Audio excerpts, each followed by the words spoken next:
ਗੀਤਾ ਦੀਦੀ, ਤੁਹਾਡੇ ਨਾਲ ਮੇਲੇ ਵਿੱਚ ਬਹੁਤ ਵਧੀਆ ਮੁਲਾਕਾਤ ਰਹੀ। ਹੁਣ ਮੈਂ ਡਿਜੀਟਲ ਤਰੀਕਿਆਂ ਬਾਰੇ ਬਹੁਤ ਕੁਝ ਜਾਣ ਗਿਆ। ਧੰਨਵਾਦ ਰੋਹਨ, ਮੈਨੂੰ ਤੁਹਾਡੀ ਮਦਦ ਕਰਕੇ ਖੁਸ਼ੀ ਹੋਈ। ਮੈਂ ਜਾਣਦਾ ਹਾਂ ਇੰਟਰਨੈਟ ਅੱਜਕੱਲ ਬਹੁਤ ਫਾਇਦੇਮੰਦ ਹੈ। ਮੈਂ ਚਾਹੁੰਦਾ ਕਿ ਜੇ ਤੁਹਾਡੇ ਕੋਲ ਥੋੜਾ ਜਿਹਾ ਸਮਾਂ ਹੋਰ ਹੋਵੇ ਤਾਂ ਤੁਸੀਂ ਮੈਨੂੰ ਇੰਟਰਨੈਟ ਬਾਰੇ ਕੁਝ ਜ਼ਿਆਦਾ ਦੱਸ ਸਕਦੇ ਹੋ। ਹਾਂ, ਮੈਨੂੰ ਸੋਚਣ ਦਿਓ। ਓਹ ਹਾਂ, ਮੈਂ ਕੱਲ ਖਾਲੀ ਹਾਂ। ਮੈਂ ਕੱਲ ਪੱਕਾ ਤੁਹਾਡੇ ਘਰ ਆਵਾਂਗੀ ਅਤੇ ਤੁਹਾਨੂੰ ਇੰਟਰਨੈਟ ਬਾਰੇ ਪੜ੍ਹਾਵਾਂਗੀ। ਵਾਹ, ਤੁਸੀਂ ਬਹੁਤ ਚੰਗੇ ਹੋ। ਮੈਂ ਕੱਲ ਪੱਕਾ ਤੁਹਾਡੀ ਆਪਣੇ ਘਰ ਵਿੱਚ ਉਡੀਕ ਕਰਾਂਗਾ। ਠੀਕ ਹੈ, ਫਿਰ ਕੱਲ ਮਿਲਦੇ ਹਾਂ। ਸਤਿ ਸ੍ਰੀ ਅਕਾਲ ਦੀਦੀ, ਕਿਰਪਾ ਕਰਕੇ ਅੰਦਰ ਆਓ। ਮੈਨੂੰ ਬੜੀ ਖੁਸ਼ੀ ਹੋਈ ਕਿ ਤੁਸੀਂ ਮੇਰੇ ਘਰ ਆਏ। ਦੀਦੀ, ਤੁਸੀਂ ਦੱਸਿਆ ਸੀ ਕਿ ਅੱਜਕੱਲ ਇੰਟਰਨੈਟ ਦਾ ਇਸਤੇਮਾਲ ਹਰ ਥਾਂ ਉੱਤੇ ਹੋਣ ਲੱਗ ਪਿਆ ਹੈ ਅਤੇ ਇਸ ਨਾਲ ਜ਼ਿੰਦਗੀ ਬਹੁਤ ਸੌਖੀ ਹੋ ਗਈ ਹੈ। ਕੀ ਤੁਸੀਂ ਮੈਨੂੰ ਹੁਣ ਇੰਟਰਨੈਟ ਬਾਰੇ ਹੋਰ ਜ਼ਿਆਦਾ ਦੱਸ ਸਕਦੇ ਹੋ? ਪੱਕਾ ਰੋਹਨ, ਅੱਜ ਮੈਂ ਤੁਹਾਨੂੰ ਸਹਿਯੋਗ ਕਰਨ ਲਈ ਇੱਥੇ ਹਾਂ। ਪਹਿਲਾਂ ਮੈਂ ਤੁਹਾਨੂੰ ਵਰਣਨ ਕਰਦੀ ਹਾਂ ਕਿ ਇੰਟਰਨੈਟ ਕੀ ਹੈ। ਇੰਟਰਨੈਟ ਕੰਪਿਊਟਰ ਦਾ ਗੋਲ ਨੈਟਵਰਕ ਹੈ ਜਿਹੜਾ ਸੰਸਾਰ ਭਰ ਦੇ ਕਰੋੜਾਂ ਕੰਪਿਊਟਰਾਂ ਨੂੰ ਜੋੜਦਾ ਹੈ। ਇੰਟਰਨੈਟ ਪੂਰੇ ਸੰਸਾਰ ਵਿੱਚ ਲੋਕਾਂ ਨੂੰ ਸੂਚਨਾ ਅਤੇ ਡਾਟਾ ਦੇ ਲੈਣ-ਦੇਣ ਦੀ ਇਜਾਜ਼ਤ ਦਿੰਦਾ ਹੈ। ਇੰਟਰਨੈਟ ਦੇ ਜ਼ਰੀਏ ਤੁਸੀਂ ਸੰਸਾਰ ਦੇ ਕਿਸੇ ਵੀ ਹਿੱਸੇ ਵਿੱਚ ਕੋਈ ਸੂਚਨਾ ਜਾਂ ਸੁਨੇਹਾ ਸਕਿੰਟਾਂ ਵਿੱਚ ਭੇਜ ਸਕਦੇ ਹੋ। ਆਓ ਇੰਟਰਨੈਟ ਦੀਆਂ ਕੁਝ ਅਰਜ਼ੀਆਂ ਬਾਰੇ ਸਿੱਖੀਏ।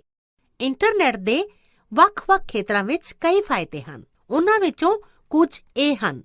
ਦੂਰ ਸੰਚਾਰ ਦੇ ਮਾਮਲਿਆਂ ਵਿੱਚ ਇਲੈਕਟ੍ਰੌਨਿਕ ਮੇਲ ਦਾ ਇਸਤੇਮਾਲ ਕਰਦੇ ਹੋਏ ਇੰਟਰਨੈਟ ਸੁਨੇਹੇ ਭੇਜਣ ਅਤੇ ਪ੍ਰਾਪਤ ਕਰਨ ਵਿੱਚ ਇਸਤੇਮਾਲ ਹੁੰਦਾ ਹੈ। ਵੱਖਰੇ-ਵੱਖਰੇ ਸੈਕਟਰਾਂ ਅਤੇ ਖੇਤਰਾਂ ਵਿੱਚ ਨੌਕਰੀ ਦੀ ਉਪਲਬਧਤਾ ਸੰਬੰਧੀ ਸੂਚਨਾ ਦੇਣ ਵਿੱਚ ਇੰਟਰਨੈਟ ਮਦਦ ਕਰਦਾ ਹੈ। ਨੌਕਰੀ ਵਾਸਤੇ ਲੋਕੀ ਇੰਟਰਨੈਟ ਉੱਤੇ ਆਨਲਾਈਨ ਆਪਣਾ ਬਾਇਓਡਾਟਾ ਸੰਪਾਦਿਤ ਕਰ ਸਕਦੇ ਹਨ। ਕਿਤਾਬਾਂ ਅਤੇ ਪੂਰੇ ਸੰਸਾਰ ਵਿੱਚ ਪੜ੍ਹਨਯੋਗ ਸਾਂਭੀ ਗਈ ਸਮੱਗਰੀ ਇੰਟਰਨੈਟ ਦੇ ਜ਼ਰੀਏ ਸੌਖੇ ਹੀ ਲੱਭੀ ਜਾ ਸਕਦੀ ਹੈ। ਨਵੇਂ ਵਿਸ਼ਵਕੋਸ਼ ਆਨਲਾਈਨ ਉਪਲਬਧ ਹਨ। ਸਿਹਤ ਅਤੇ ਦਵਾਈਆਂ ਦੇ ਖੇਤਰ ਵਿੱਚ ਇੰਟਰਨੈਟ ਬਹੁਤ ਸਾਰੀਆਂ ਜਾਣਕਾਰੀਆਂ ਪ੍ਰਦਾਨ ਕਰਦਾ ਹੈ। ਲੋਕੀ ਕਈ ਬਿਮਾਰੀਆਂ ਬਾਰੇ ਜਾਣਕਾਰੀ ਲੈ ਕੇ ਫਿਰ ਮਦਦ ਵੀ ਲੈ ਸਕਦੇ ਹਨ। ਵੱਖ-ਵੱਖ ਸੈਰ ਸਪਾਟਿਆਂ ਦੀਆਂ ਥਾਵਾਂ ਬਾਰੇ ਕੋਈ ਵੀ ਇੰਟਰਨੈਟ ਉੱਤੇ ਸੂਚਨਾ ਲੈ ਸਕਦਾ ਹੈ। ਇਸ ਨੂੰ ਛੁੱਟੀਆਂ ਦੀ ਸੈਰ, ਹੋਟਲ, ਰੇਲ ਅਤੇ ਹਵਾਈ ਜਹਾਜ਼ ਦੀ ਬੁਕਿੰਗ ਕਰਾਉਣ ਵਿੱਚ ਵੀ ਇਸਤੇਮਾਲ ਕੀਤਾ ਜਾਂਦਾ ਹੈ। ਦੀਦੀ, ਅਸੀਂ ਆਪਣੇ ਕੰਪਿਊਟਰ ਵਿੱਚ ਇੰਟਰਨੈਟ ਕਿਵੇਂ ਲਾ ਸਕਦੇ? ਇੰਟਰਨੈਟ ਨੂੰ ਜੋੜਨ ਲਈ ਤੁਹਾਨੂੰ ਕੁਝ ਤਰੀਕਿਆਂ ਅਤੇ ਨੈਟਵਰਕ ਸੇਵਾ ਪ੍ਰਦਾਨ ਕਰਨ ਵਾਲਿਆਂ ਦੀ ਲੋੜ ਪਵੇਗੀ। ਇੰਟਰਨੈਟ ਨਾਲ ਜੁੜਨ ਲਈ ਇਹ ਕੁਝ ਤਰੀਕੇ ਹਨ। Dial up connection, Integrated Services Digital Network, direct internet access, digital subscriber line, integrated service digital network. Dial up ਜੋੜ ਇੰਟਰਨੈਟ ਨੂੰ ਜੋੜਨ ਵਾਸਤੇ ਟੈਲੀਫੋਨ ਲਾਈਨ ਦਾ ਇਸਤੇਮਾਲ ਕਰਦਾ ਹੈ। ਕੰਪਿਊਟਰ ਮੋਡਮ ਇਸਤੇਮਾਲ ਕਰਦਾ ਹੈ ਅਤੇ ਘਰ ਦੀ ਫੋਨ ਲਾਈਨ ਨੂੰ ਇਸ ਵਿੱਚ ਜੋੜਦਾ ਹੈ। ਇੰਟਰਨੈਟ ਸੇਵਾ ਪ੍ਰਦਾਤਾ ਮੋਡਮ ਤੋਂ ਕਾਲ ਕੀਤੀ ਜਾਵੇਗੀ ਅਤੇ ਇੰਟਰਨੈਟ ਤਾਈਂ ਪਹੁੰਚਣ ਲਈ ਇਹ ਲਿੰਕ ਬਣਾਉਣ ਵਿੱਚ ਸਮਰੱਥ ਹੋਵੇਗੀ। ਇਹ ਇੰਟਰਨੈਟ ਜੋੜਨ ਲਈ ਪਹਿਲਾ ਰਸਤਾ ਹੈ। Digital subscriber line ISDN dial-up ਵਾਂਗੂ ਹੈ, ਪਰ ਇਹ ਡਿਜੀਟਲ ਫੋਨ ਲਾਈਨਾਂ ਨਾਲ ਜੁੜਨ ਦਾ ਪ੍ਰਸਤਾਵ ਦਿੰਦਾ ਹੈ। ਇਹ ਫੋਨ ਅਤੇ ਇੰਟਰਨੈਟ ਦੋਵੇਂ ਇੱਕੋ ਸਮੇਂ ਵਿੱਚ ਇਸਤੇਮਾਲ ਕਰਨ ਦੀ ਇਜਾਜ਼ਤ ਦਿੰਦਾ ਹੈ। ਇਸ ਨੈਟਵਰਕ ਨੂੰ ਇਸਤੇਮਾਲ ਕਰਨ ਲਈ ਤੁਹਾਨੂੰ ਬਾਹਰੋਂ ਮੋਡਮ ਦੀ ਲੋੜ ਪਵੇਗੀ। ISDN ਪਬਲਿਕ ਟੈਲੀਫੋਨ ਨੈਟਵਰਕ ਉੱਤੇ ਵੱਡਾ ਬੈਂਡਵਿਡਥ ਡਿਜੀਟਲ ਪ੍ਰਸਾਰਣ ਦੇਣ ਵਿੱਚ ਸਮਰੱਥ ਹੈ। ਇਸ ਦਾ ਮਤਲਬ ਹੈ ਕਿ ਇੱਕੋ ਸਮੇਂ ਵਿੱਚ ਹੋਰ ਬਹੁਤ ਸਾਰੇ ਡਾਟਾ ਭੇਜੇ ਜਾ ਸਕਦੇ ਹਨ। ਸਿੱਧੇ ਜੋੜ ਲਈ ਇੰਟਰਨੈਟ ਉੱਤੇ ਲੌਗ-ਔਨ ਜਾਂ ਦੂਜੇ ਕਿਸੇ ਨੈਟਵਰਕ ਲਈ ਆਇਲੰਗ ਦੀ ਲੋੜ ਨਹੀਂ ਹੈ। ਸਥਾਈ ਤੌਰ ਉੱਤੇ ਬੈਂਡਵਿਡਥ ਦੀ ਉਪਲਬਧਤਾ ਅਤੇ ਨੇੜਲੇ ਸਥਿਰ ਛੁਪਾਊ ਲਈ ਸੇਵਾਵਾਂ ਪ੍ਰਸਤਾਵਿਤ ਕੀਤੀਆਂ ਜਾਂਦੀਆਂ ਹਨ, ਜਿਨ੍ਹਾਂ ਦੇ ਇਹ ਗੁਣ ਹਨ। ਜ਼ਿਆਦਾ ਪਬਲਿਕ ਪਲੇਟਫਾਰਮਾਂ ਉੱਤੇ ਗਾਰੰਟੀ ਨਹੀਂ ਹੈ। DSI ਜਾਂ ਬ੍ਰੌਡਬੈਂਡ ਬਹੁਤ ਤੇਜ਼ ਚੱਲਦੀ ਇੰਟਰਨੈਟ ਸੇਵਾ ਹੈ, ਜਿਵੇਂ ਕੇਬਲ ਇੰਟਰਨੈਟ ਹੈ। DSL ਤਕਨੀਕ ਇੰਟਰਨੈਟ ਅਤੇ ਟੈਲੀਫੋਨ ਨੂੰ ਇੱਕੋ ਫੋਨ ਲਾਈਨ ਉੱਤੇ ਕੰਮ ਕਰਨ ਦੀ ਇਜਾਜ਼ਤ ਦਿੰਦੀ ਹੈ। ਇਹਦੇ ਲਈ ਗ੍ਰਾਹਕ ਨੂੰ ਕੰਮ ਕਰਦੇ ਹੋਏ ਨਾ ਆਪਣੀ ਫੋਨ ਦੀ ਆਵਾਜ਼ ਕੱਟਣੀ ਪੈਂਦੀ ਹੈ ਅਤੇ ਨਾ ਹੀ ਇੰਟਰਨੈਟ ਦੀ ਜੋੜ। DSL ਇੰਟਰਨੈਟ ਸੇਵਾਵਾਂ ਆਰੰਭ ਵਿੱਚ ਘਰਾਂ ਅਤੇ ਛੋਟੇ ਵਪਾਰੀਆਂ ਲਈ ਇਸਤੇਮਾਲ ਵਿੱਚ ਲਿਆਂਦੀਆਂ ਜਾਂਦੀਆਂ ਹਨ। ਇੰਟਰਨੈਟ ਤੱਕ ਪਹੁੰਚਣ ਵਾਸਤੇ ਤੁਹਾਨੂੰ ਕੰਪਿਊਟਰ ਵਿੱਚ ਮੁੱਢਲੇ 3 ਤੱਤ ਚਾਹੀਦੇ ਹੁੰਦੇ ਹਨ: ਮੋਡਮ, ਇੰਟਰਨੈਟ ਦੀ ਸੇਵਾ ਦੇਣ ਵਾਲਾ ਅਤੇ ਬਰਾਊਜ਼ਰ। ਮੋਡਮ ਇਸ ਤਰ੍ਹਾਂ ਦਾ ਤਰੀਕਾ ਹੈ ਜਿਹੜਾ ਕੰਪਿਊਟਰਾਂ ਨੂੰ ਡਾਟਾ ਪ੍ਰਾਪਤ ਕਰਨ ਅਤੇ ਭੇਜਣ ਦੀ ਇਜਾਜ਼ਤ ਦਿੰਦਾ ਹੈ।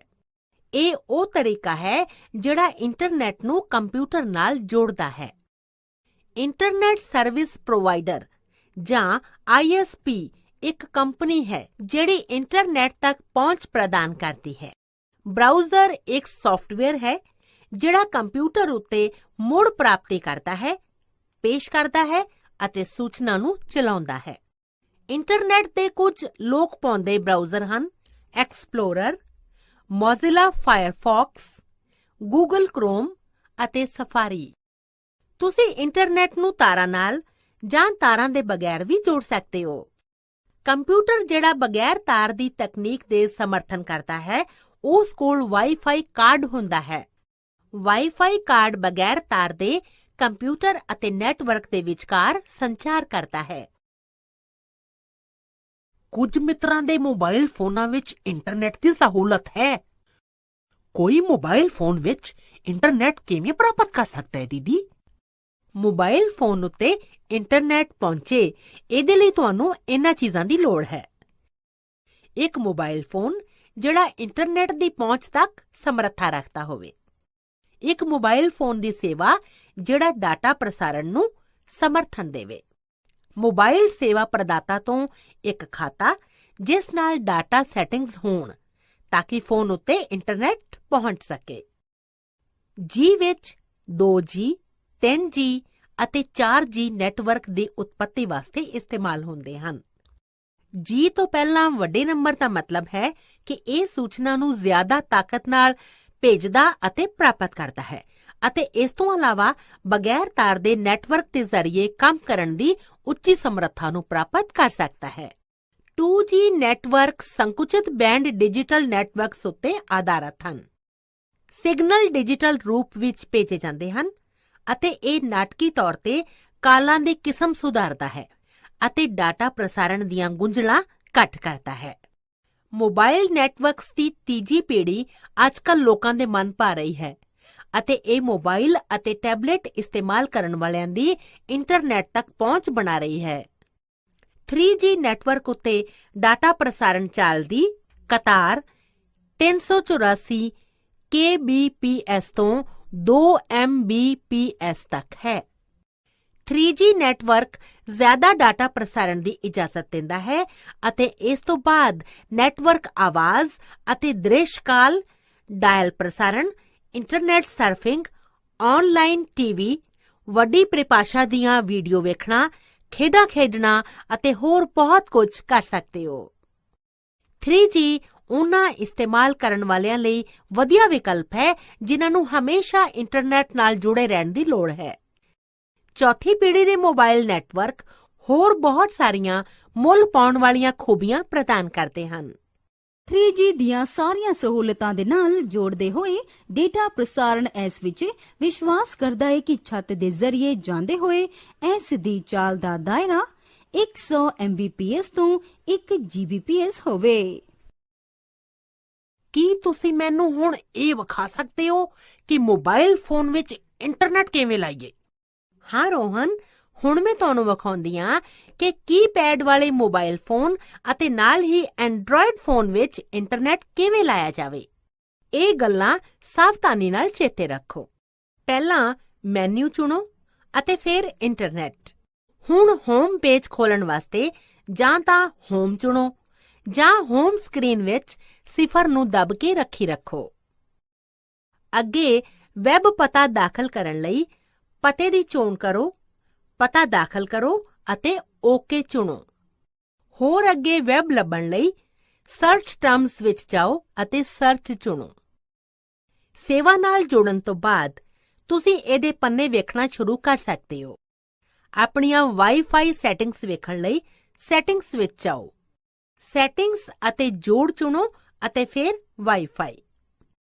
ਉਹ ਜੋੜ ਚੁਣੋ ਜਿਸ ਨਾਲ ਤੁਸੀਂ ਜੁੜਨਾ ਚਾਹੁੰਦੇ ਹੋ। ਲੋੜ ਹੈ ਤਾਂ ਪਾਸਵਰਡ ਦਾਖਲ ਕਰੋ। ਇਹ ਪੌੜੀਆਂ ਹਨ ਜਿਨ੍ਹਾਂ ਉੱਤੇ ਚੱਲ ਕੇ ਤੁਸੀਂ ਐਂਡਰੋਇਡ ਫੋਨ ਨੂੰ ਇੰਟਰਨੈਟ ਨਾਲ ਜੋੜ ਸਕਦੇ ਹੋ। ਪਹਿਲਾਂ ਆਪਣੇ ਐਂਡਰੋਇਡ ਸਮਾਰਟਫੋਨ ਜਾਂ ਟੈਬਲੇਟ ਦੇ ਸੈਟਿੰਗ ਮੈਨੂ ਉੱਤੇ ਚੱਲੋ।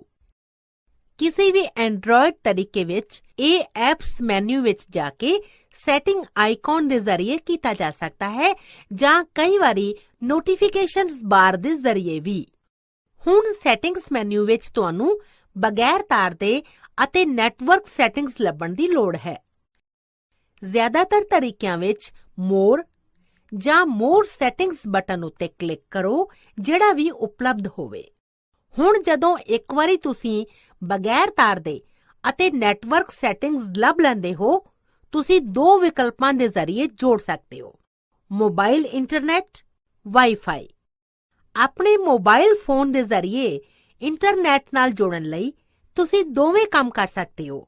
ਜਾਂ ਤਾਂ ਨੋਟੀਫਿਕੇਸ਼ਨਸ ਬਾਰ ਨੂੰ ਖਿੱਚੋ ਅਤੇ ਮੋਬਾਈਲ ਡਾਟਾ ਵਿਕਲਪ ਚੁਣੋ, ਜਾਂ ਫਿਰ ਤੁਸੀਂ ਮੋਰ ਸੈਟਿੰਗਸ ਵਿਕਲਪ ਵਿੱਚ ਬਗੈਰ ਤਾਰ ਦੇ ਅਤੇ ਨੈਟਵਰਕਸ ਵਿਕਲਪ ਉੱਤੇ ਆਓ। ਇਸ ਤੋਂ ਬਾਅਦ ਮੋਬਾਈਲ ਨੈਟਵਰਕਸ ਬਟਨ ਉੱਤੇ ਕਲਿੱਕ ਕਰੋ। ਇੱਥੇ ਤੁਸੀਂ mobile data check box check ਕਰਨਾ ਹੈ। ਇੱਕ ਵਾਰੀ ਇਹ ਕਲਿੱਕ ਹੋ ਜਾਂਦਾ ਹੈ ਤਾਂ ਤੁਹਾਡਾ ਫੋਨ ਮੋਬਾਈਲ ਇੰਟਰਨੈਟ ਪ੍ਰਾਪਤ ਕਰਨਾ ਸ਼ੁਰੂ ਕਰ ਦੇਵੇਗਾ। ਐਂਡਰੋਇਡ ਫੋਨਾਂ ਵਿੱਚ ਇੱਥੇ ਵੀ ਵਾਈਫਾਈ ਸੇਵਾਵਾਂ ਹਨ। ਕਿਵੇਂ ਕੋਈ ਵਾਈਫਾਈ ਸੇਵਾਵਾਂ ਨਾਲ ਜੁੜ ਸਕਦਾ ਹੈ ਦੀਦੀ? ਬਹੁਤ ਸੌਖਾ ਹੈ। ਮੈਂ ਵਿਖਾਉਂਦੀ ਹਾਂ ਕਿਵੇਂ ਤੁਸੀਂ ਵਾਈਫਾਈ ਸੇਵਾਵਾਂ ਨਾਲ ਜੁੜ ਸਕਦੇ ਹੋ। ਪਹਿਲਾਂ ਨੋਟੀਫਿਕੇਸ਼ਨ ਮੈਨੂ ਵਿੱਚ ਵਾਈਫਾਈ ਬਟਨ ਉੱਤੇ ਕਲਿੱਕ ਕਰਕੇ ਵਾਈਫਾਈ ਵਿਕਲਪਾਂ ਵਿੱਚ ਜਾਓ। ਹੁਣ ਤੁਹਾਨੂੰ ਉਪਲਬਧ ਇੰਟਰਨੈਟ ਲੈਟਰ ਬਾਕਸ ਦੀ ਇੱਕ ਸੂਚੀ ਦਿਸੇਗੀ। ਜੇ ਤੁਸੀਂ ਪਹਿਲਾਂ ਤੋਂ ਹੀ ਵਾਈਫਾਈ ਨੈਟਵਰਕ ਸੇਵ ਕੀਤਾ ਹੋਇਆ ਹੈ ਤਾਂ ਇਹ ਆਪਣੇ ਆਪ ਜੁੜ ਜਾਏਗਾ। ਨਹੀਂ ਤਾਂ ਤੁਹਾਨੂੰ ਵਾਈਫਾਈ ਨੈਟਵਰਕ ਚੁਣਨਾ ਪਵੇਗਾ ਜਿਹੜਾ ਤੁਸੀਂ ਜੋੜਨਾ ਚਾਹੁੰਦੇ ਹੋ। ਜੇ ਪਾਸਵਰਡ ਦੀ ਲੋੜ ਹੈ ਤਾਂ ਪਾਸਵਰਡ ਦਾਖਲ ਕਰੋ ਅਤੇ ਕਨੈਕਟ ਉੱਤੇ ਮੋਬਾਈਲ ਬ੍ਰੌਡਬੈਂਡ ਤਕਨੀਕ, ਜੋ ਵਾਇਰਲੈਸ ਵਾਈਡ ਏਰੀਆ ਨੈਟਵਰਕ ਤਕਨੀਕ ਵੀ ਕਹਾਂਦੀ ਹੈ, ਮੋਬਾਈਲ ਨਾਲ ਇੰਟਰਨੈਟ ਦਾ ਜੋੜ ਪ੍ਰਦਾਨ ਕਰਦਾ ਹੈ। ਮੋਬਾਈਲ ਬ੍ਰੌਡਬੈਂਡ ਇਸਤੇਮਾਲ ਕਰਨ ਲਈ ਤੁਹਾਨੂੰ ਡਾਟਾ ਕਾਰਡ ਅਤੇ ਡਾਟਾ ਯੋਜਨਾ ਦੀ ਲੋੜ ਹੈ। ਇਸ ਨਾਲ ਮੋਬਾਈਲ ਬ੍ਰੌਡਬੈਂਡ ਪ੍ਰਦਾਤਾ ਵੀ ਹੋਏਗਾ। ਜਦੋਂ ਤੁਸੀਂ ਡਾਟਾ ਯੋਜਨਾ ਅਤੇ ਤਰੀਕਾ ਪ੍ਰਾਪਤ ਕਰ ਲੈਂਦੇ ਹੋ ਤਾਂ ਨਿਸ਼ਚਿਤ ਕਰ ਲਓ ਕਿ ਤੁਸੀਂ ਆਪਣਾ ਸਬਸਕ੍ਰਾਈਬਰ ਆਈਡੈਂਟੀਫਾਈ ਮੋਡਿਊਲ SIM ਅਤੇ SIM ਵਾਸਤੇ ਮੋਬਾਈਲ ਬ੍ਰੌਡਬੈਂਡ ਸੇਵਾ ਚਾਲੂ ਕਰਾਉਣੀ ਹੈ। ਤੁਹਾਡਾ ਮੋਬਾਈਲ ਚਾਲਕ ਜਾਂ ਫੋਨ ਦਾ ਦੁਕਾਨਦਾਰ ਤੁਹਾਨੂੰ ਇਹ ਕਰਨ ਦੀ ਸੂਚਨਾ ਦੇਵੇਗਾ। ਪਹਿਲੀ ਵਾਰੀ ਬ੍ਰੌਡਬੈਂਡ ਜੋੜਨ ਲਈ ਇਹਨਾਂ ਕਦਮਾਂ ਉੱਤੇ ਚੱਲੋ। ਸੂਚਨਾ ਖੇਤਰ ਵਿੱਚ ਨੈਟਵਰਕ ਆਈਕਨ ਉੱਤੇ ਕਲਿੱਕ ਕਰਕੇ ਨੈਟਵਰਕ ਲਈ ਕਨੈਕਟ ਨੂੰ ਖੋਲੋ। ਆਪਣੇ ਮੋਬਾਈਲ ਉੱਤੇ ਬ੍ਰੌਡਬੈਂਡ ਨੈਟਵਰਕ ਉੱਤੇ ਸੱਜੇ ਕਲਿੱਕ ਕਰੋ ਅਤੇ ਫਿਰ ਕਨੈਕਟ ਉੱਤੇ ਕਲਿੱਕ ਕਰੋ। ਜੇ ਉਕਸਾਵੇ, ਬਿੰਦੂ ਤੱਕ ਜਾਂ ਡੋਰੀ ਤੱਕ ਪਹੁੰਚਣ ਲਈ ਇਸਤੇਮਾਲ ਕਰਨ ਵਾਲੇ ਦਾ ਨਾਂ ਅਤੇ ਪਾਸਵਰਡ ਟਾਈਪ ਕਰੋ। ਕੋਈ ਆਪਣੇ ਆਪ ਜੋੜਨ ਵਾਲੀ ਸੈਟਿੰਗ ਤੁਸੀਂ ਬਦਲਣਾ ਚਾਹੁੰਦੇ ਹੋ ਤਾਂ ਬਦਲੋ ਅਤੇ ਫਿਰ ਕੰਟੀਨਿਊ ਉੱਤੇ ਕਲਿੱਕ ਕਰ ਦਿਓ। ਬ੍ਰੌਡਬੈਂਡ ਦਾ ਇਸਤੇਮਾਲ ਕਰਦੇ ਹੋਏ ਇੰਟਰਨੈਟ ਨਾਲ ਜੁੜੋ। ਨਿਯਤ ਅਤੇ ਖੇਤਰ ਵਿੱਚ ਨੈਟਵਰਕ ਆਈਕਨ ਉੱਤੇ ਕਲਿੱਕ ਕਰਦੇ ਹੋਏ ਨੈਟਵਰਕ ਲਈ ਕਨੈਕਟ ਖੋਲੋ। ਆਪਣੇ ਮੋਬਾਈਲ ਬ੍ਰੌਡਬੈਂਡ ਨੈਟਵਰਕ ਦੇ ਨਾਂ ਉੱਤੇ ਕਲਿੱਕ ਕਰੋ ਅਤੇ ਫਿਰ ਕਨੈਕਟ ਉੱਤੇ ਕਲਿੱਕ ਕਰੋ। ਜੇ ਜ਼ਰੂਰੀ ਹੈ ਤਾਂ ਆਪਣਾ ਮੋਬਾਈਲ ਬ੍ਰੌਡਬੈਂਡ ਪਿਨ ਟਾਈਪ ਕਰੋ ਅਤੇ ਫਿਰ ਐਂਟਰ ਦਬਾਓ। ਬ੍ਰੌਡਬੈਂਡ ਇੰਟਰਨੈਟ ਦਾ ਕਨੈਕਸ਼ਨ ਕੱਟਣ ਲਈ ਇਸ ਤਰ੍ਹਾਂ ਕਰੋ। ਨਿਯਤ ਕੀਤੀ ਥਾਂ ਵਿੱਚ ਨੈਟਵਰਕ ਆਈਕਨ ਉੱਤੇ ਕਲਿੱਕ ਕਰਦੇ ਹੋਏ ਨੈਟਵਰਕ ਲਈ ਕਨੈਕਟ ਖੋਲੋ। ਮੋਬਾਈਲ ਬ੍ਰੌਡਬੈਂਡ ਨੈਟਵਰਕ ਦੇ ਨਾਂ ਉੱਤੇ ਕਲਿੱਕ ਕਰੋ ਅਤੇ ਫਿਰ ਡਿਸਕਨੈਕਟ ਉੱਤੇ ਕਲਿੱਕ ਕਰ ਦਿਓ। ਮੈਂ ਇਹ ਵੀ ਸੁਣਿਆ ਹੈ ਕਿ ਕੋਈ ਸਮਾਰਟਫੋਨ ਨੂੰ ਲੈਪਟਾਪ ਨਾਲ ਵੀ ਜੋੜ ਸਕਦਾ ਹੈ। ਕੀ ਇਹ ਸੱਚ ਹੈ ਦੀਦੀ? ਹਾਂ, ਕਿਉਂ ਨਹੀਂ ਰੋਹਨ, ਤੁਸੀਂ ਸਮਾਰਟਫੋਨ ਨੂੰ ਲੈਪਟਾਪ ਨਾਲ ਜੋੜ ਸਕਦੇ ਹੋ। ਜੋੜਨਾ ਜਾਂ ਟੈਥਰ ਕਰਨਾ ਇੱਕ ਸਮਾਰਟਫੋਨ ਜਾਂ ਟੈਬਲੇਟ ਨੂੰ ਅਸਰਕਾਰੀ ਢੰਗ ਨਾਲ ਵਾਈਫਾਈ ਹੌਟਸਪੌਟ ਵਿੱਚ ਬਦਲ ਸਕਦਾ ਹੈ, ਜਿੱਥੋਂ ਤਾਈਂ ਤੁਹਾਡਾ ਲੈਪਟਾਪ ਪਹੁੰਚ ਸਕਦਾ ਹੈ। ਲੈਪਟਾਪ ਨਾਲ ਐਂਡਰੋਇਡ ਫੋਨ ਜਾਂ ਟੈਬਲੇਟ ਜੋੜਨ ਲਈ ਇਹਨਾਂ ਕਦਮਾਂ ਉੱਤੇ ਤੁਰੋ। ਪਹਿਲਾਂ ਬਗੈਰ ਤਾਰ ਦੇ ਅਤੇ ਨੈਟਵਰਕ ਸੈਟਿੰਗ ਮੈਨੂ ਵਿੱਚ ਪਹੁੰਚੋ। ਬਗੈਰ ਤਾਰ ਦੇ ਹੌਟਸਪੌਟ ਉਤਪੰਨ ਕਰਨ ਲਈ ਕੁਝ ਫੋਨਾਂ ਦੀਆਂ ਅਰਜ਼ੀਆਂ ਵਿੱਚ ਇੱਕ ਅਰਜ਼ੀ ਹੁੰਦੀ ਹੈ। ਹੁਣ ਟੈਥਰਿੰਗ ਅਤੇ ਪੋਰਟੇਬਲ ਹੌਟਸਪੌਟ ਜਾਂ ਸਿਮਿਲਰ ਵਿਕਲਪ ਉੱਤੇ ਕਲਿੱਕ ਕਰੋ। ਅੱਗੇ ਪੋਰਟੇਬਲ ਵਾਈਫਾਈ ਹੌਟਸਪੌਟ ਜਾਂ ਸਿਮਿਲਰ ਉੱਤੇ ਜਾ ਕੇ ਨੈਟਵਰਕ ਦਾ ਨਾਂ ਜਾਂ ਪਾਸਵਰਡ ਸੈੱਟ ਕਰੋ। ਫਿਰ ਹੇਠਾਂ ਸੱਜੇ ਪਾਸੇ ਨੁੱਕਰ ਵਿੱਚ ਉਪਲਬਧ ਬਗੈਰ ਤਾਰ ਦੇ ਨੈਟਵਰਕ ਦੇ ਜ਼ਰੀਏ ਨੈਟਵਰਕ ਨੂੰ ਲੈਪਟਾਪ ਨਾਲ ਜੋੜੋ। ਇੰਟਰਨੈਟ ਬਾਰੇ ਸਿੱਖਣਾ ਚੰਗਾ ਨਹੀਂ ਲੱਗਾ? ਹੁਣ ਗਤੀਵਿਧੀ ਵਿੱਚ ਹਿੱਸਾ ਲੈਣ। ਦੀਦੀ, ਕੀ ਤੁਸੀਂ ਜਾਣਦੇ ਹੋ ਕਿ ਸਾਨੂੰ ਹਾਈਪਰ ਲਿੰਕ ਦੇ ਅੱਗੇ www ਕਿਉਂ ਟਾਈਪ ਕਰਨਾ ਪੈਂਦਾ ਹੈ ਜਦੋਂ ਅਸੀਂ ਇੰਟਰਨੈਟ ਉੱਤੇ ਕੁਝ ਲੱਭ ਰਹੇ ਹੁੰਦੇ ਹਾਂ? www ਯਾਨੀ ਕਿ ਵਰਲਡ ਵਾਈਡ ਵੈਬ। ਮੈਂ ਇਸ ਦੇ ਬਾਰੇ ਵਿੱਚ ਬਹੁਤ ਸੁਣਿਆ ਹੈ। ਕਿਰਪਾ ਕਰਕੇ ਇਸ ਨੂੰ ਵਿਸਤਾਰ ਨਾਲ ਸਮਝਾਓ। ਹਾਂ, ਕਿਉਂ ਨਹੀਂ ਰੋਹਨ, ਮੈਂ ਤੁਹਾਨੂੰ ਦੱਸਦੀ ਹਾਂ ਕਿ ਵਰਲਡ ਵਾਈਡ ਵੈਬ ਕੀ ਹੈ। www ਯਾਨੀ ਕਿ world wide web. World wide web ਜਾਂ ਦੀ ਵੈਬ ਇੰਟਰਨੈਟ ਦਾ ਇੱਕ ਛੋਟਾ ਵੈਬ ਹੈ। ਇਹ ਇਸ ਦਾ ਪਰਿਆਵਾਚੀ ਨਹੀਂ ਹੈ। ਵੈਬ ਆਪਣੇ ਅੰਦਰ ਪੰਨੇ ਰੱਖਦਾ ਹੈ ਜਿਹੜੇ ਵੈਬ ਬਰਾਊਜ਼ਰ ਤੱਕ ਪਹੁੰਚਣ ਵਾਸਤੇ ਇਸਤੇਮਾਲ ਹੁੰਦੇ ਹਨ। ਟੈਲਨੈਟ, FTP, ਇੰਟਰਨੈਟ ਗੇਮਿੰਗ, ਇੰਟਰਨੈਟ ਰਿਲੇ ਚਾਰਟ, IRC ਅਤੇ ਈਮੇਲ, ਇਹ ਸਾਰੇ ਇੰਟਰਨੈਟ ਦਾ ਹਿੱਸਾ ਹਨ, ਪਰ ਵਰਲਡ ਵਾਈਡ ਵੈਬ ਦਾ ਹਿੱਸਾ ਨਹੀਂ ਹਨ। ਹਾਈਪਰ ਟੈਕਸਟ ਟ੍ਰਾਂਸਫਰ ਪ੍ਰੋਟੋਕਾਲ ਇੱਕ ਤਰੀਕਾ ਹੈ ਜਿਹੜਾ ਤੁਹਾਡੇ ਕੰਪਿਊਟਰ ਤੋਂ ਵੈਬ ਪੰਨੇ ਅੱਗੇ ਦੇਣ ਦੇ ਕੰਮ ਆਉਂਦਾ ਹੈ। ਹਾਈਪਰ ਟੈਕਸਟ ਦੇ ਨਾਲ ਇੱਕ ਸ਼ਬਦ ਜਾਂ ਨਿੱਕੇ ਵਾਕ ਦੂਜੀ ਵੈਬਸਾਈਟ ਨਾਲ ਲਿੰਕ ਰੱਖਣਾ ਕਰਦੇ ਹਨ।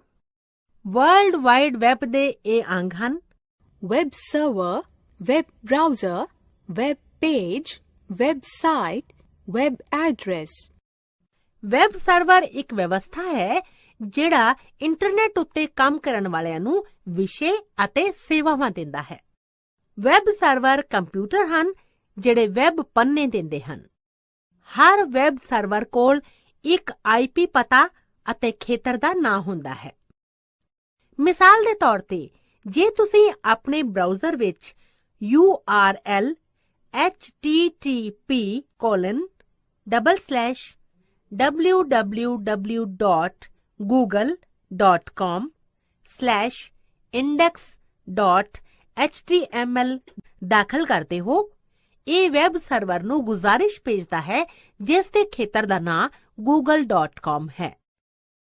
ਫਿਰ ਸਰਵਰ ਜਾ ਕੇ ਲਿਆਉਂਦਾ ਹੈ page named index.html ਅਤੇ ਤੁਹਾਡੇ ਬਰਾਊਜ਼ਰ ਵਿੱਚ ਭੇਜਦਾ ਹੈ।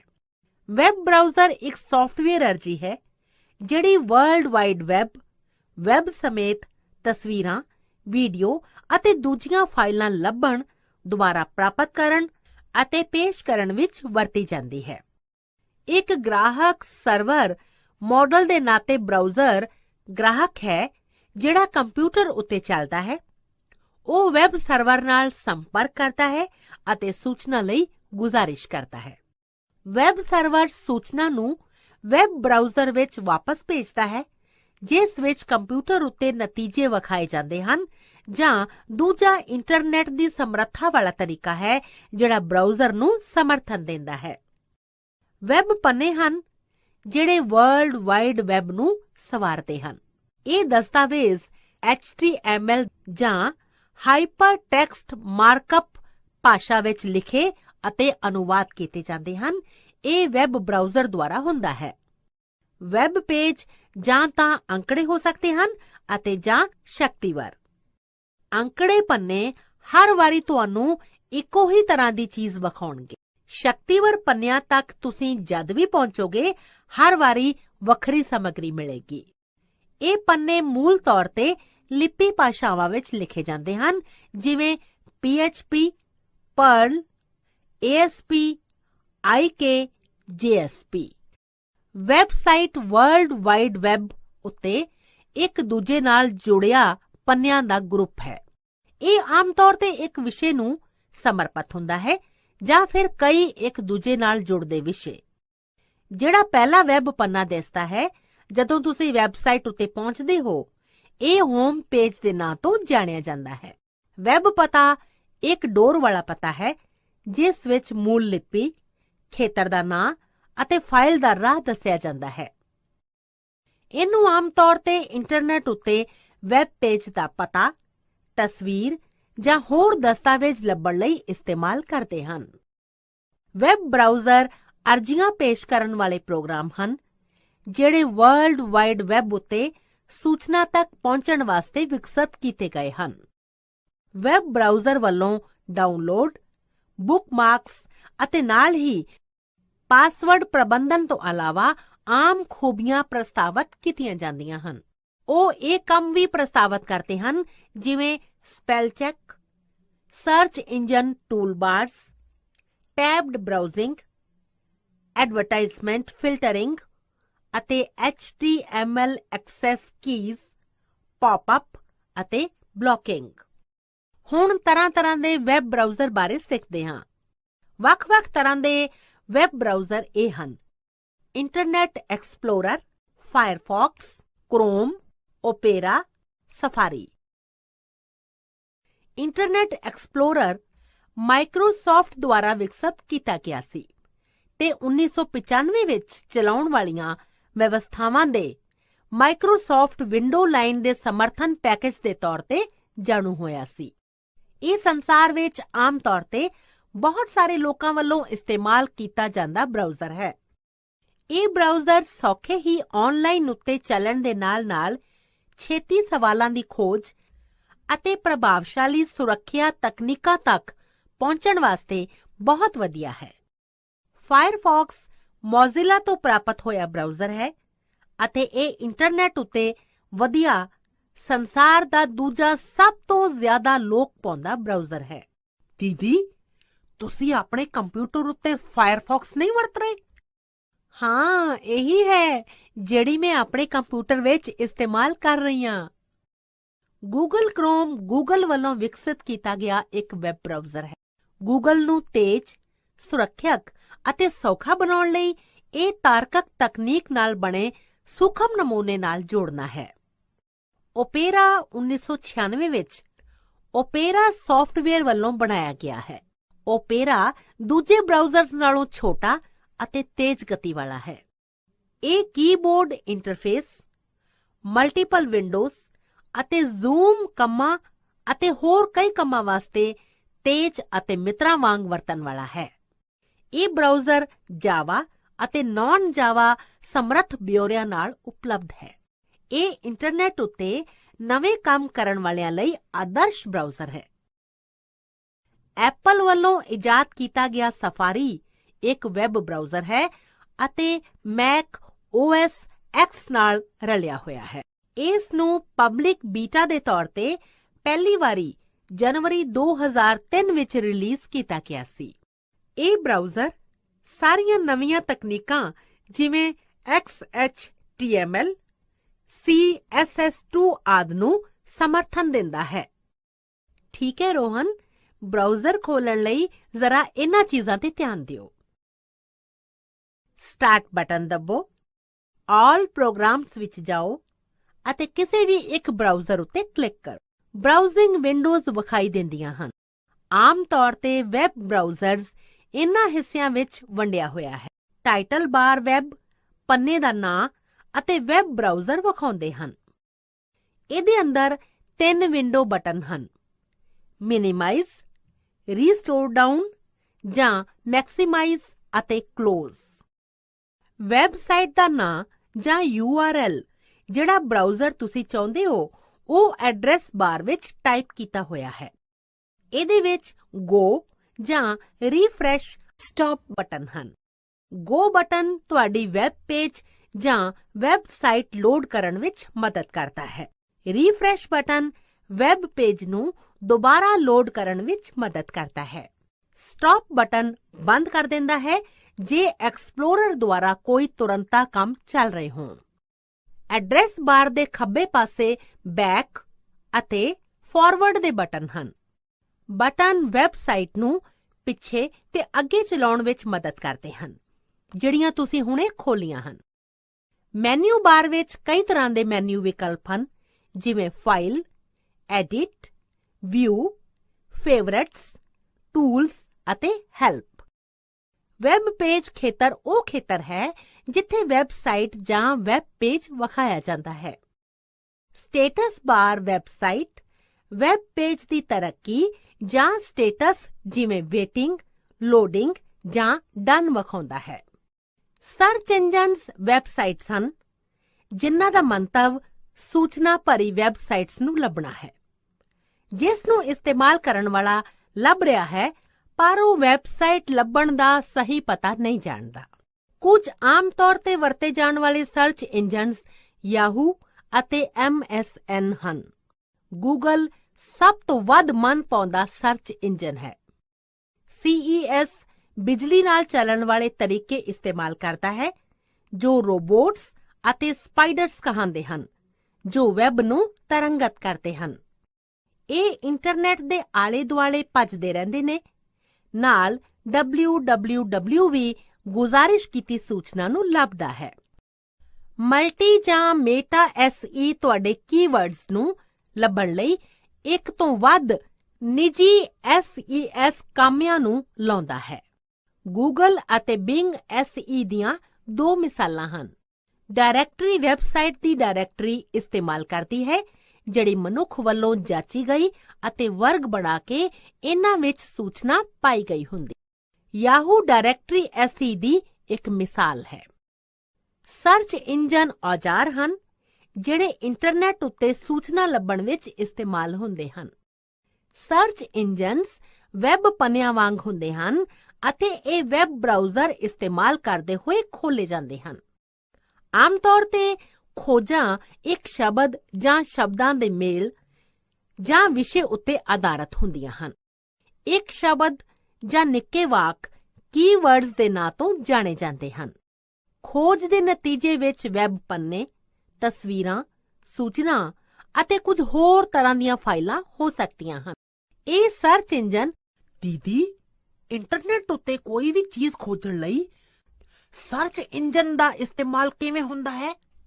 ਖੋਜਦੇ ਹੋਏ ਗੂਗਲ ਦਾ ਇਸਤੇਮਾਲ ਕਰਦੇ ਸਿਰਫ ਇਹ ਗੱਲਾਂ ਚੇਤੇ ਰੱਖੋ। ਗੂਗਲ ਸਭ ਤੋਂ ਵੱਧ ਪਸੰਦ ਕੀਤਾ ਜਾਣ ਵਾਲਾ ਸਰਚ ਇੰਜਨ। ਪਹਿਲਾਂ ਵੈਬ ਬਰਾਊਜ਼ਰ ਸ਼ੁਰੂ ਕਰੋ। ਅੱਗੇ ਐਡਰੈਸ ਜਾਂ ਲੋਕੇਸ਼ਨ ਬਾਰ ਉੱਤੇ ਟਾਈਪ ਕਰੋ https://www.google.co.in/ ਮੰਨ ਲਓ ਤੁਸੀਂ ਪਿੰਡਾਂ ਵਿੱਚ ਸਕੂਲ ਵਿਸ਼ੇ ਤੇ ਜਾਣਕਾਰੀ ਚਾਹੁੰਦੇ ਹੋ। ਇਹ ਸ਼ਬਦ ਇਸ ਤਰ੍ਹਾਂ ਟਾਈਪ ਕਰੋ। ਹੁਣ ਖੋਜ ਸ਼ੁਰੂ ਕਰਨ ਲਈ ਸਰਚ ਬਟਨ ਦੱਬੋ ਜਾਂ ਕਿ ਬੋਰਡ ਉੱਤੇ ਐਂਟਰ ਕੀ ਨੂੰ ਦੱਬ ਦਿਓ। ਨਤੀਜੇ ਵਜੋਂ ਆਈ ਲਿੰਕਸ ਦੀ ਸੂਚੀ ਵੇਖੋ। ਹਰ ਵੈਬਸਾਈਟ ਦਾ ਸੂਖਮ ਬਿਊਰਾ ਤੁਹਾਨੂੰ ਦਿਸੇਗਾ। ਜਿਹੜਾ ਲਿੰਕ ਜ਼ਿਆਦਾ ਲੋੜਵੰਦ ਲੱਗੇ ਉਸ ਉੱਤੇ ਕਲਿੱਕ ਕਰੋ।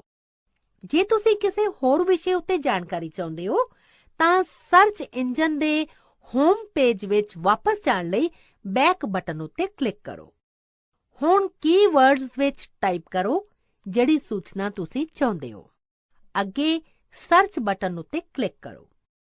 ਕਈ ਤਰ੍ਹਾਂ ਦੀਆਂ ਵੈਬਸਾਈਟਸ ਤੁਹਾਨੂੰ ਦਿਸਣਗੀਆਂ। ਲੋੜੀਂਦਾ ਸਹੀ ਲਿੰਕ ਚੁਣੋ ਅਤੇ ਜਿਹੜੀ ਸੂਚਨਾ ਚਾਹੀਦੀ ਹੈ ਉਹ ਪੜ੍ਹੋ।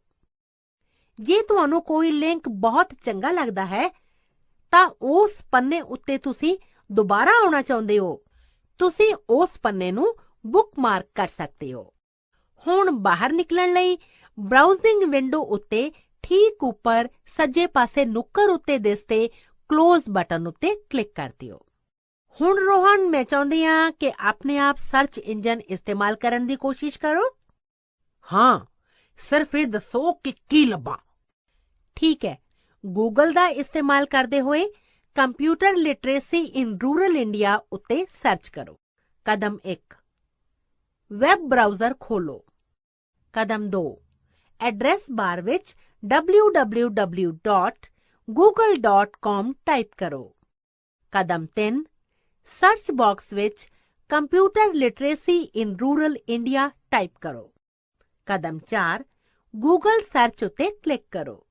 ਕਦਮ 5, ਕੰਪਿਊਟਰ ਲਿਟਰੇਸੀ ਇਨ ਰੂਰਲ ਇੰਡੀਆ ਦੇ ਕਈ ਨਤੀਜੇ ਦਿਖਾਈ ਦੇਣਗੇ। ਹੁਣ ਤੁਸੀਂ ਇੰਟਰਨੈਟ ਬਾਰੇ ਬਹੁਤ ਕੁਝ ਜਾਣ ਗਏ। ਚਲੋ ਇਸ ਗਤੀਵਿਧੀ ਵਿੱਚ ਹਿੱਸਾ ਲੈਂਦੇ ਹਾਂ।